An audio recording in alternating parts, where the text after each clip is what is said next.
Welcome to our video channel. Don't forget to subscribe for more great railway videos. Selamat datang di channel video kami. Jangan lupa subscribe untuk update video-video terbaru kami.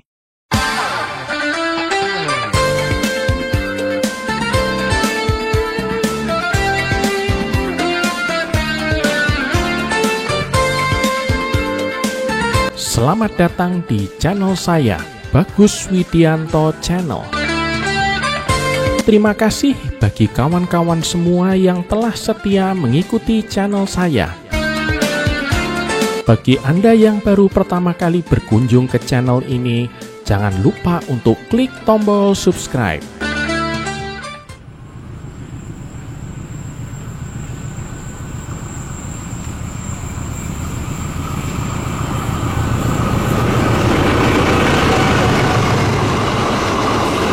Ada kepuasan tersendiri jika acara hunting kereta api kita berjalan sukses. Momen di mana kita berhasil memotret atau merekam kereta api yang lewat dengan sudut pandang sesuai keinginan kita adalah puncak kepuasan kegiatan hunting kereta api yang kita lakukan.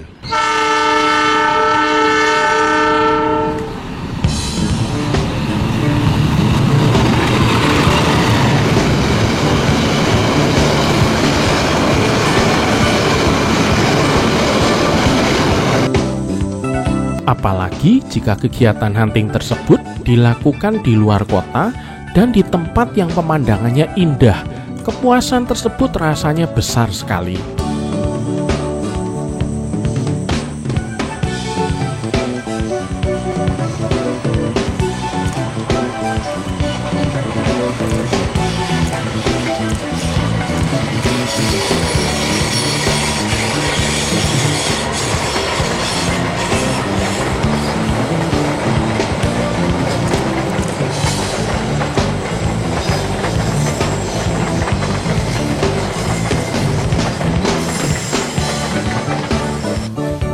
Namun ada jenis kegiatan hunting kereta api yang hanya sedikit orang bisa mengalaminya.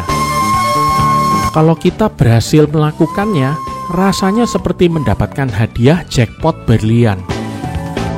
Untuk bisa mendapatkan momen kereta api ini, kita harus punya informasi yang lebih daripada jadwal kereta api reguler.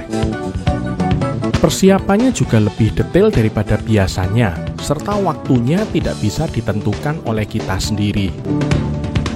Punya informasi dari orang internal, baik langsung maupun tidak, adalah kewajiban. Kegiatan hunting yang saya maksud adalah mencari momen kereta api yang langka. Kereta api langka ini ada berbagai macam jenis.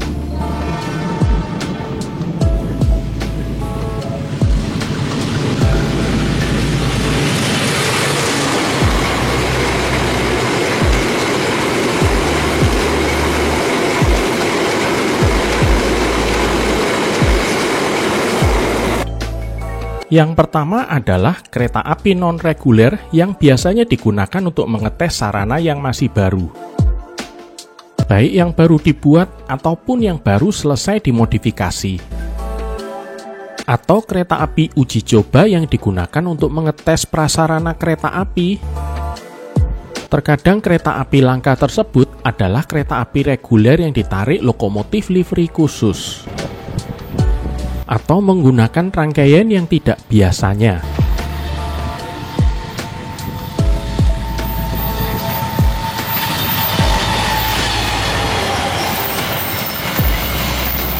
Dan masih banyak varian lainnya.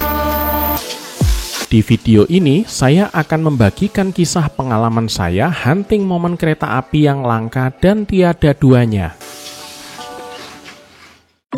Pertama kali saya mengalami momen langka semacam itu adalah sewaktu saya melihat kedatangan lokomotif CC20401 di pertengahan tahun 2003. Walaupun bukan pertama kalinya lihat lokomotif baru, tapi itu pertama kalinya saya melihat yang kondisinya masih bau pabrik. Saya cukup kagum dengan yang saya lihat, biarpun sebenarnya lokomotif tersebut adalah rebuild dari loko lama. Sayangnya waktu itu saya tidak melihat waktu lokomotifnya dikirim. Dulu lokomotif biasanya dikirim dengan menarik kereta api reguler dengan backup lokomotif yang lama. Perjalanan pengiriman tersebut juga merangkap sebagai uji coba. Keinginan saya untuk mencegat pengiriman lokomotif baru di lintas akhirnya kesampaian di tahun 2006. Sebelumnya saya sempat berkunjung ke pabrik kereta Inka di Madiun, di mana saya sempat menyaksikan proses perakitan lokomotif CC204, 08, dan 09. Pada kunjungan ini, saya sempat berkenalan dengan orang-orang General Electric Indonesia. Berkat pertemanan saya dengan mereka, saya jadi tahu informasi jadwal pengiriman semua lokomotif baru ke Bandung dan mencegatnya di lintas. Waktu itu lokonya biasanya datang menarik rangkaian kereta Kuto Jaya Selatan dari Kutoarjo hingga ke Bandung. Seperti yang saya jelaskan di video saya sebelumnya tentang 20 tahun lokomotif CC204, bisa dibilang hampir semua pengiriman lokomotif CC204 hidung miring saya cegat semua. Beberapa tempat saya jamah hanya untuk mendapatkan angle terbaik memotret lokomotif paling modern di Indonesia pada masanya. Mayoritas kegiatan hunting mencegat pengiriman lokomotif CC204 berjalan sukses walaupun ada juga 1 atau 2 yang gagal. Bahkan sewaktu format pengiriman dan uji coba dinamis dipisah di tahun 2010, saya tetap berusaha mengikutinya. Termasuk ikut naik kereta uji coba dan berlagak seperti wartawan atau orang Inka. Saya bahkan pernah mendapat jatah makan gratis yang cukup mewah di zaman makanan tuslah baru saja dihapus dari kereta api. Bisa dibilang, semenjak saya pindah ke Surabaya di tahun 2012, saya sudah jarang hunting momen kereta langka karena kesibukan pekerjaan saya. Saya juga tidak sempat melihat KLB uji coba CC206 di Yogyakarta.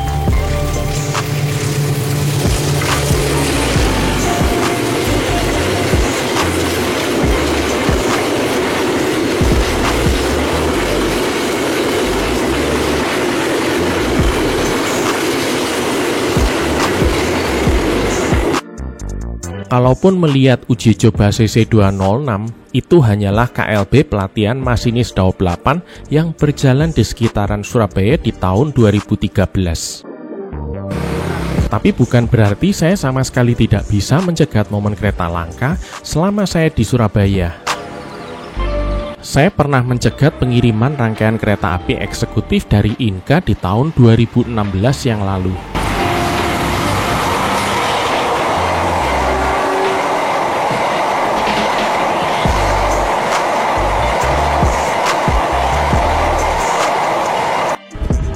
Sebelumnya di tahun 2011, saya malah pernah melihat momen langka rangkaian Argo Bromo Anggrek yang ditarik lokomotif CC20134.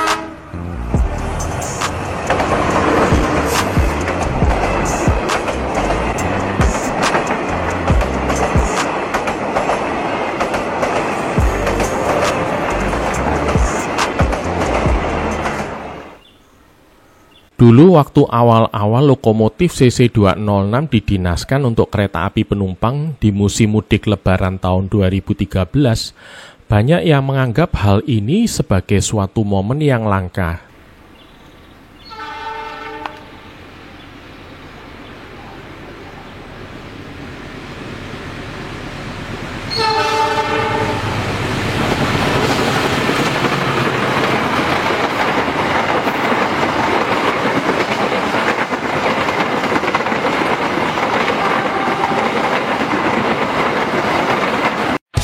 Banyak rail fans yang berbondong-bondong mencegat semua kereta penumpang yang ditarik CC206. Karena sebelumnya CC206 disebut hanya akan digunakan khusus untuk kereta barang saja. Namun kenyataannya, pasca musim mudik lebaran selesai, ternyata banyak kereta api penumpang yang secara reguler ditarik CC206. Ini seiring dengan datangnya lebih banyak loko CC206 dari Amerika, serta kepergian batch terakhir CC204 Hidung Miring ke Sumatera.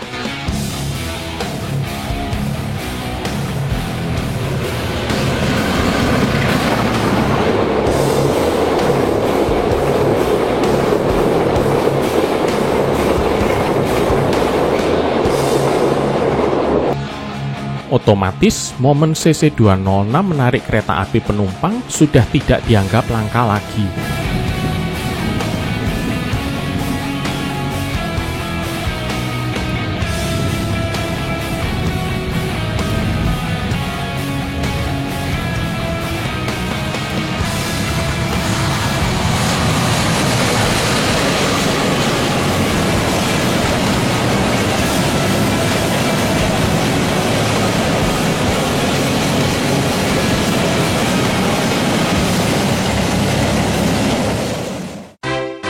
Saya cukup beruntung bisa mencegat KLB uji coba lokomotif CC300 untuk Filipina di sekitaran Surabaya di tahun 2020 yang lalu.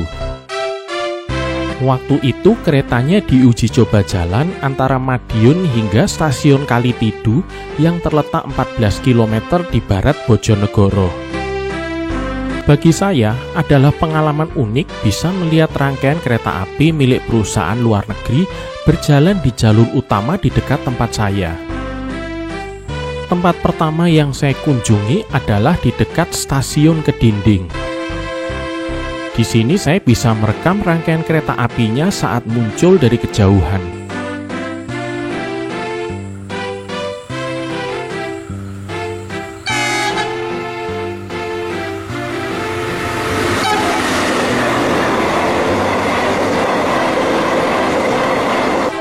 Tempat lainnya adalah di tikungan antara stasiun Tarik hingga jembatan Sungai Brantas.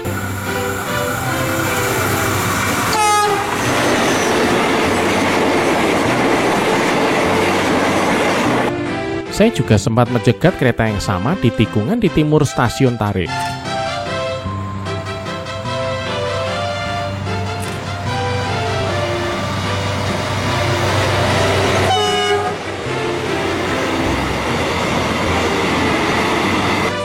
Terakhir saya melihat KLB uji coba ini adalah di Barat Mojokerto pada tanggal 23 Oktober 2020.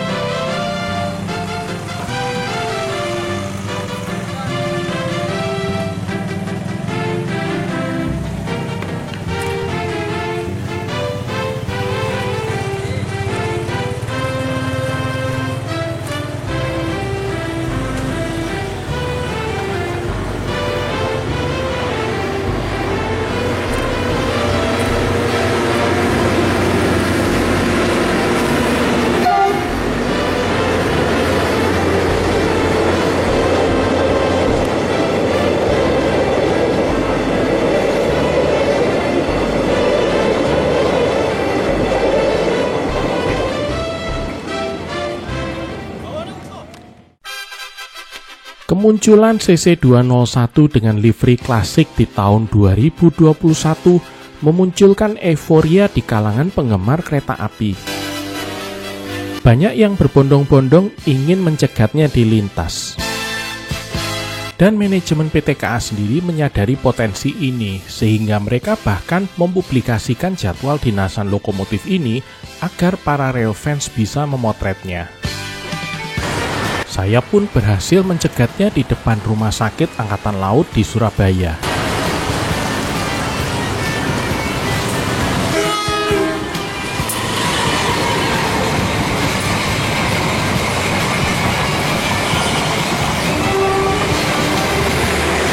Secara total, ada 4 lokomotif yang diberi warna klasik krem hijau ini, yaitu CC201 69, 72, 91, dan 22.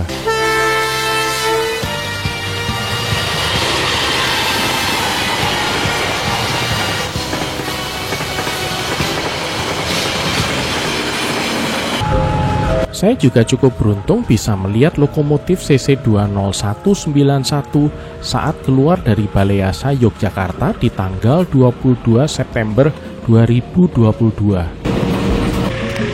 Saat itu lokomotif ini diuji coba menarik rangkaian kereta api reguler dari Yogyakarta tujuan Solo.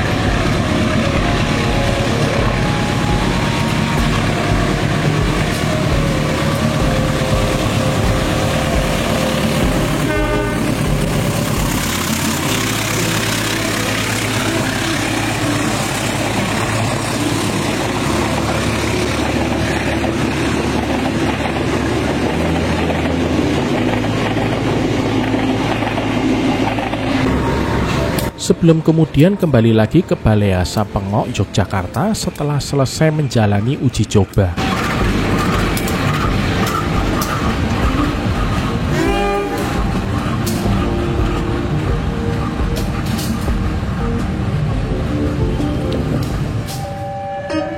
Selain warna krem hijau ala PJKA, kembalinya warna merah biru di Jawa juga cukup banyak menarik perhatian para rail fans.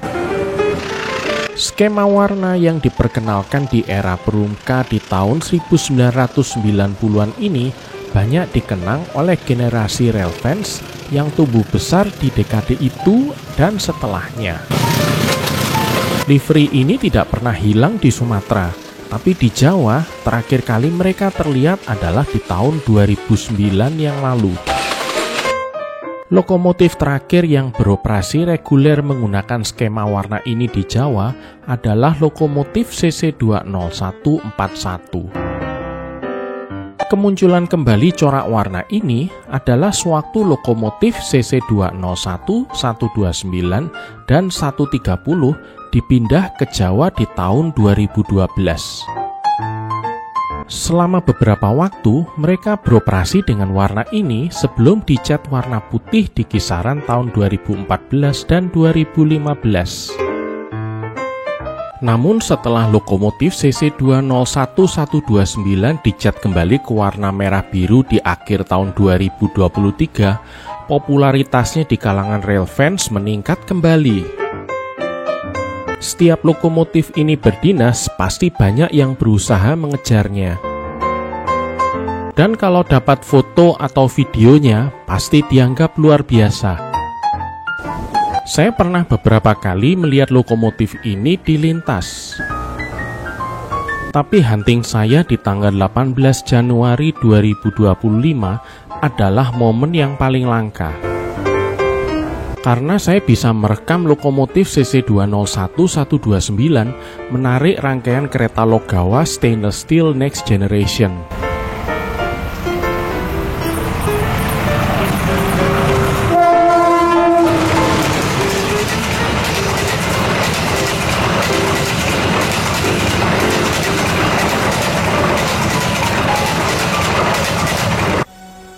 Di hari yang sama, saya juga berhasil merekam momen langka yang tidak kalah uniknya di daerah Purwodadi, Pasuruan. Waktu itu, lokomotif CC201-125 warna merah biru berdinas double traksi dengan lokomotif CC201-91 yang berwarna krem hijau menarik rangkaian kereta Tawang Alun. Terakhir kali kita bisa melihat kombinasi warna seperti ini adalah pada masa transisi dari PJKA ke Perumka di awal tahun 1990-an.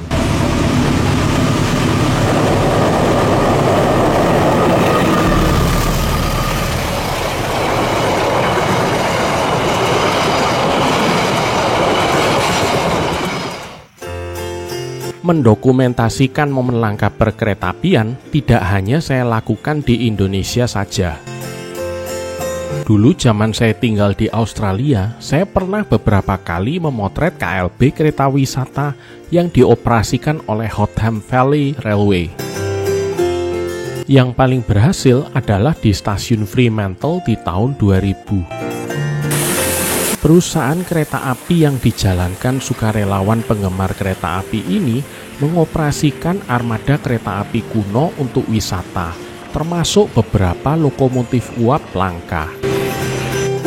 Momen langka lainnya adalah sewaktu saya berhasil memotret kereta api Indian Pacific, terutama jika ditarik lokomotif dengan livery batik aborigin Australia.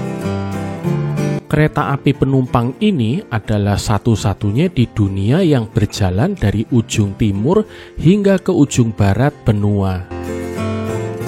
Walaupun sebenarnya punya jadwal reguler, dia tidak setiap hari muncul karena durasi perjalanannya sekali jalan bisa lebih dari 3 hari. Kereta api Indian Pacific ini juga sering dipakai untuk event kegiatan penting dan bersejarah.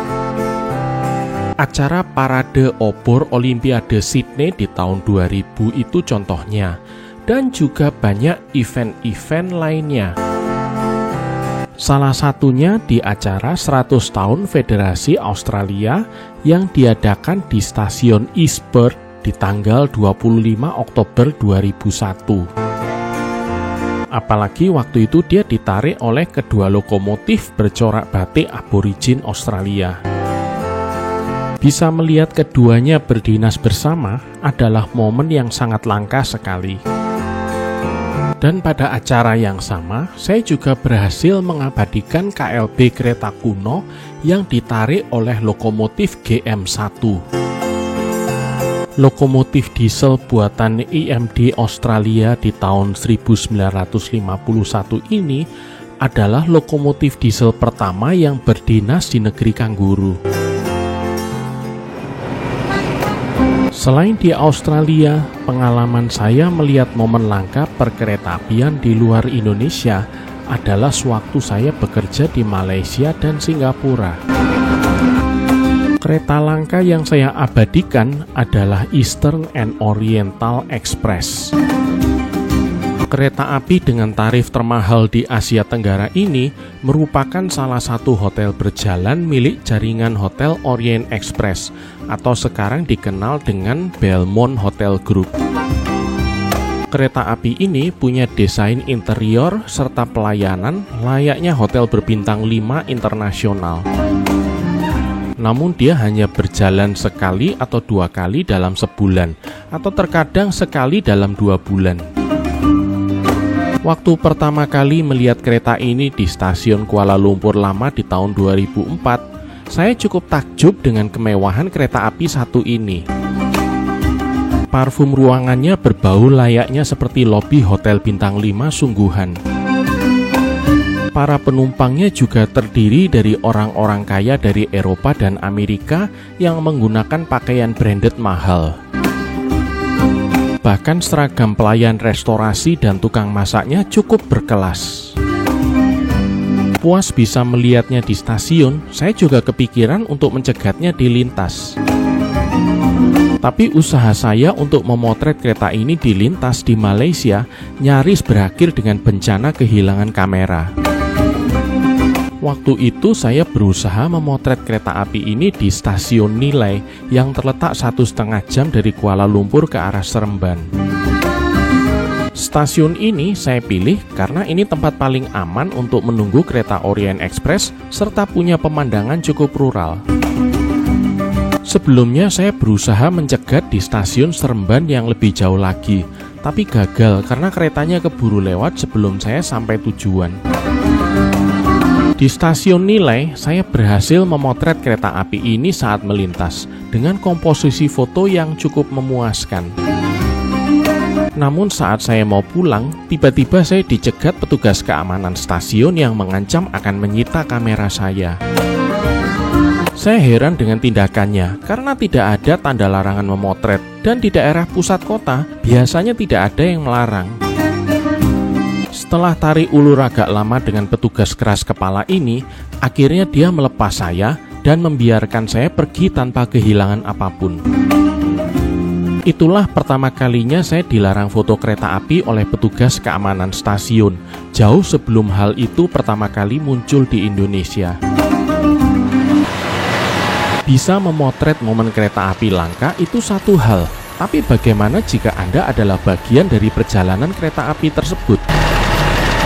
Itulah yang saya alami dalam beberapa kesempatan di masa lalu. Pernah saya diajak ikut uji coba lokomotif C1218 di Ambarawa di tahun 2006 sebelum beroperasi penuh.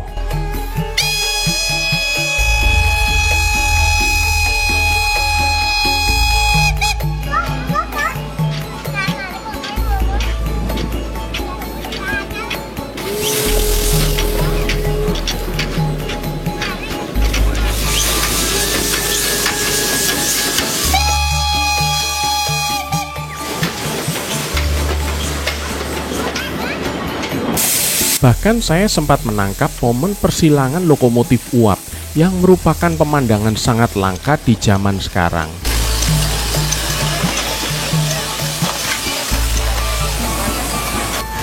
Di usaha tur saya sering mengorganisir perjalanan kereta uap charter.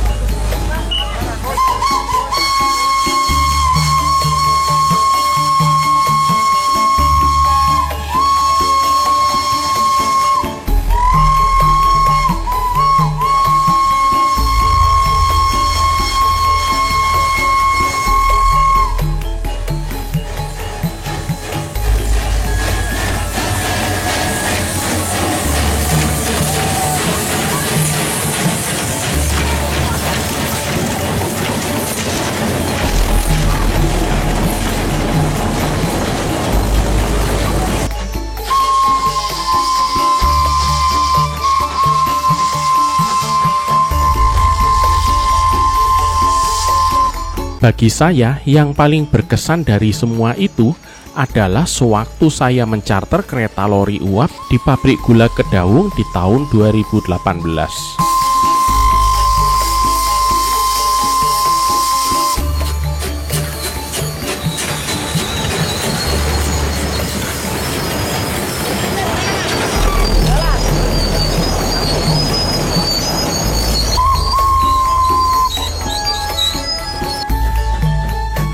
Selain jalur kebunnya berpemandangan cantik, pada kesempatan itu kita juga berhasil mencarter kereta lori dengan rangkaian panjang penuh tebu sehingga mirip dinasan reguler di masa lalu.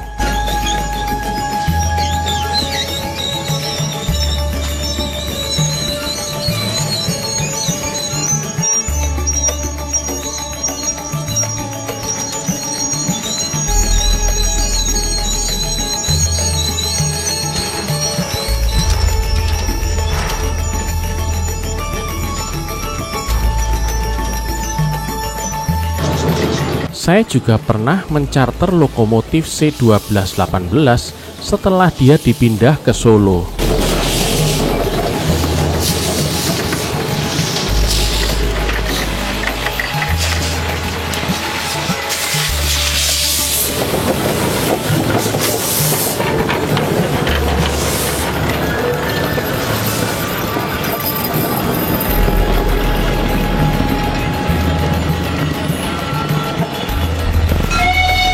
Di tahun 2014, kalau mau mencarter kereta wisata Jaladara cukup mudah, bahkan bisa last minute.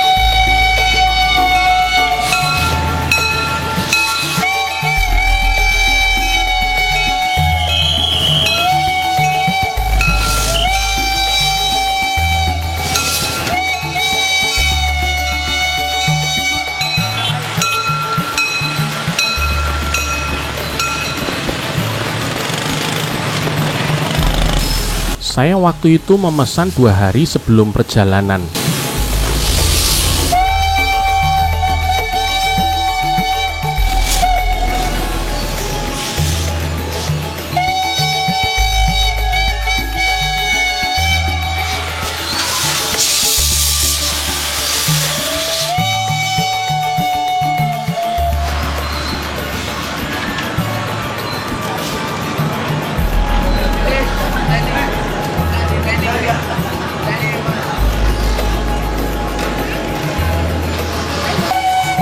Tapi di zaman sekarang, semenjak lokomotifnya diganti D1410 dan dijalankan manajemen baru, kita sudah tidak bisa pesan last minute lagi.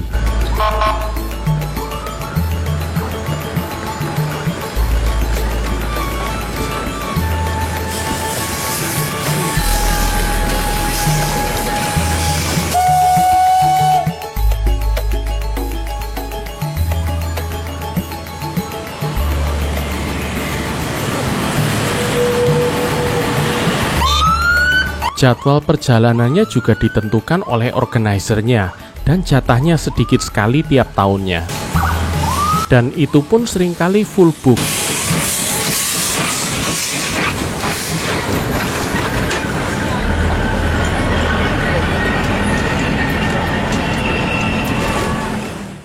Namun ada kalanya momen langka tersebut berbentuk acara seremonial.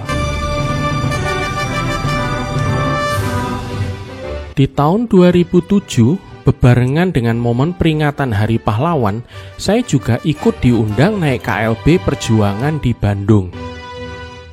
Waktu itu saya ikut karena saya anggota dari sebuah komunitas penggemar kereta api. Di acara tersebut, banyak para sesepuh yang merupakan saksi hidup Perang Kemerdekaan, terutama kejadian Bandung Lautan Api, hadir dan ikut perjalanan kereta kita.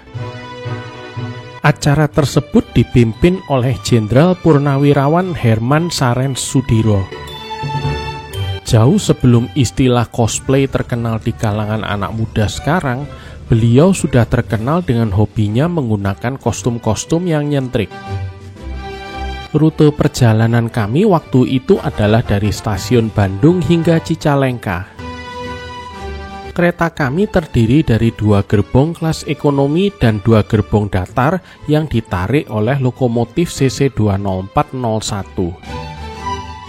Sepanjang perjalanan kami juga berhenti di Cikudapateh, Kiara Condong, Cimekar, dan Haur Pugur. Dan setiap berhenti di stasiun, pasti akan ada upacara penghormatan terhadap rombongan veteran yang menaiki kereta kita. Sesampainya di Cicalengka, para rombongan disambut oleh upacara yang lebih besar dan lebih hikmat.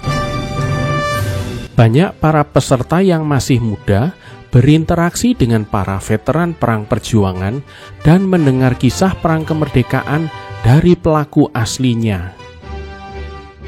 Momen seperti ini jelas mustahil terulang di zaman sekarang, mengingat saat ini mayoritas veteran Perang Kemerdekaan sudah berpulang. Momen seremoni langka lainnya yang pernah saya ikuti adalah sewaktu saya menghadiri peluncuran kereta api Malabar di stasiun Bandung tanggal 30 April 2010.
Sebenarnya ini juga bukan pertama kalinya saya melihat acara peluncuran kereta api.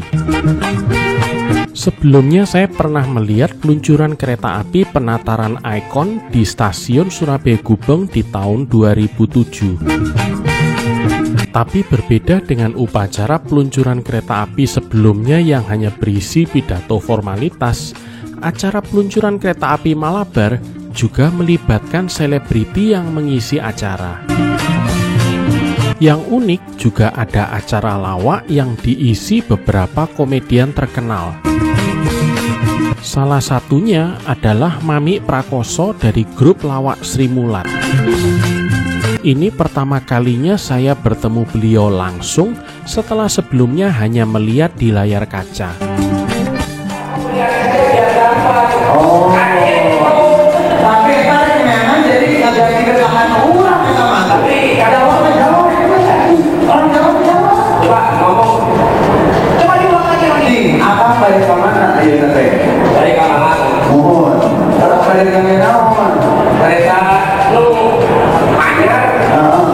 Kereta Malabar.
Selain itu, hadir juga pelawak Cak Lontong yang pada zaman itu sering mengisi acara lawak politik Republik BBM.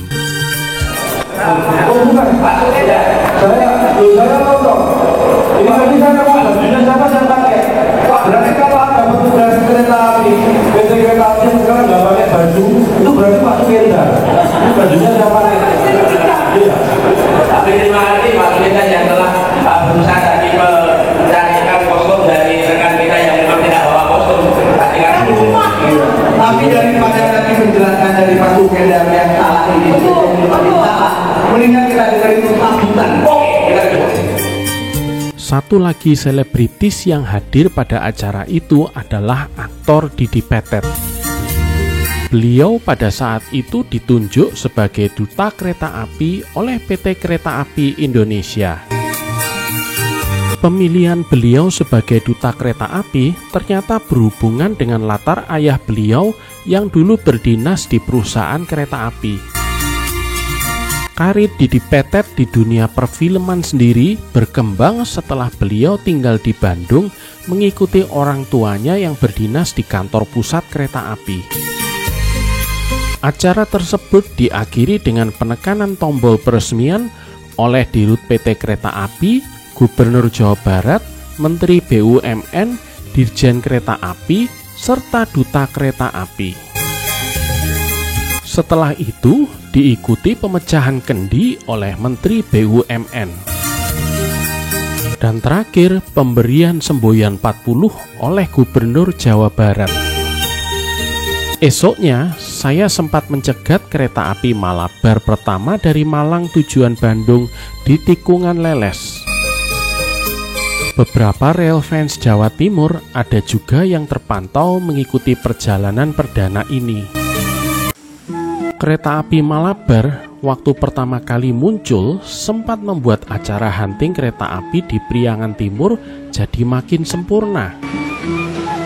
Karena saya bisa menangkap momen kereta api lewat saat cahaya matahari berada di sudut yang ideal.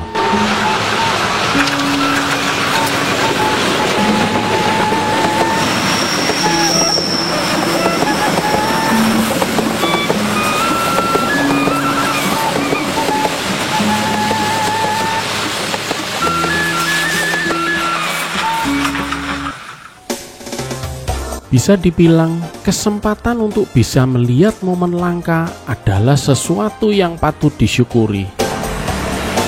Ada kebanggaan dan kebahagiaan tersendiri jika kita berhasil melihat dan merekam momen langka yang kita alami. Karena kita tahu bahwa kita punya arsip rekaman yang tidak hanya bisa kita nikmati hingga jauh ke depan, namun juga untuk dibagi sebagai rekaman sejarah untuk generasi penerus kita.